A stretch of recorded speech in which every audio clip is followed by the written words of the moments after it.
নমস্কার বন্ধুরা, উমার সংসার চ্যানেলের আরও একটি নতুন পর্বে আপনাদের স্বাগত জানিয়ে শুরু করছি আজকের পর্ব।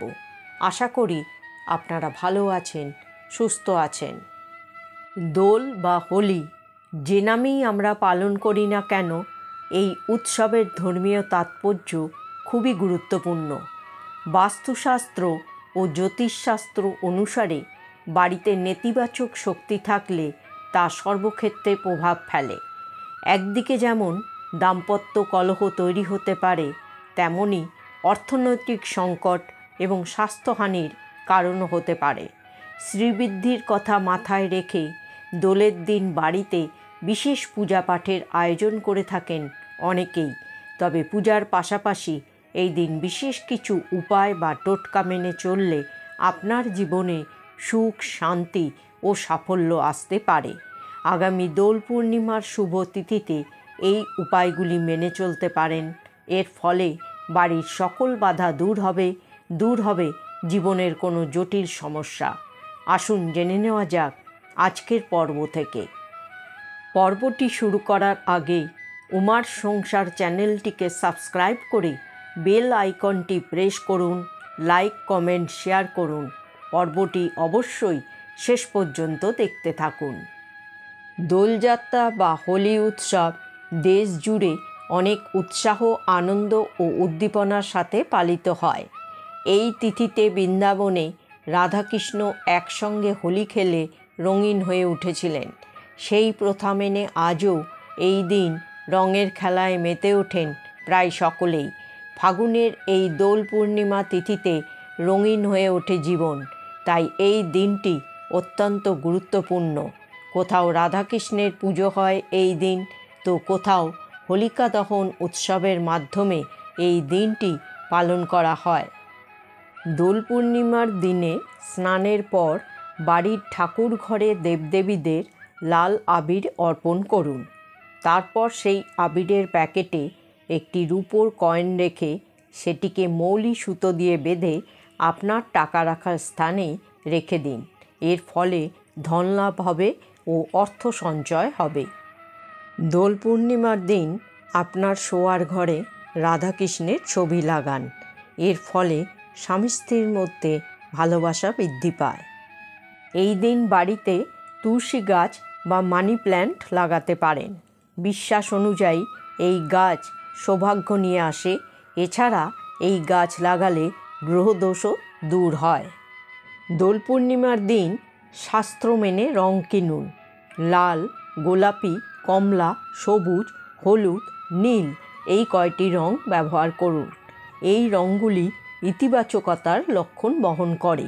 ভুলেও কালো, বাদামি ইত্যাদি রং ব্যবহার করবেন না, এতে নেগেটিভিটি ছড়ায়। তাই সব রং ব্যবহার না করাই ভালো। দোল পূর্ণিমার দিন পশু পাখিকে খাবার খাওয়ান। গরুর পায়ে আবির দিন এবং গরুকে রুটি গুড় খাওয়ান।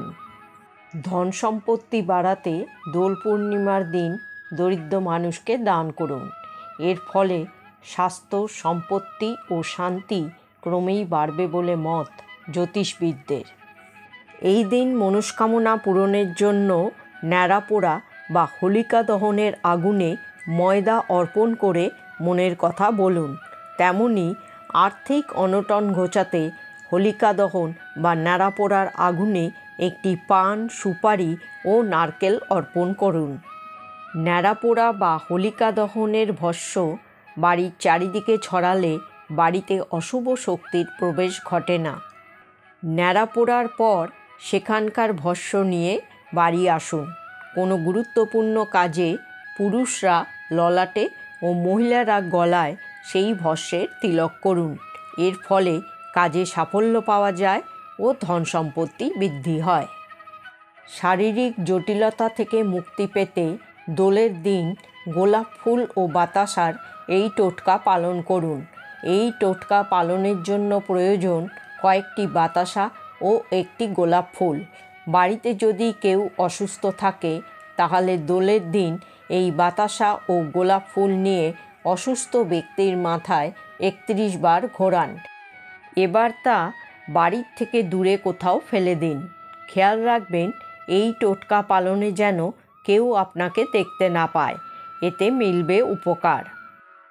পাশাপাশি যা যা মানলে সুখ শান্তি সমৃদ্ধিতে ভরবে জীবন, তার মধ্যে দোল পূর্ণিমার দিন বাড়িতে সত্যনারায়ণ ব্রত খুবই গুরুত্বপূর্ণ।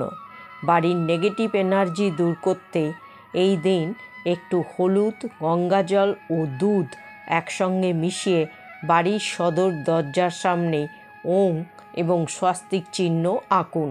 এর ফলে পজিটিভ এনার্জি প্রবেশ করবে ঘরে।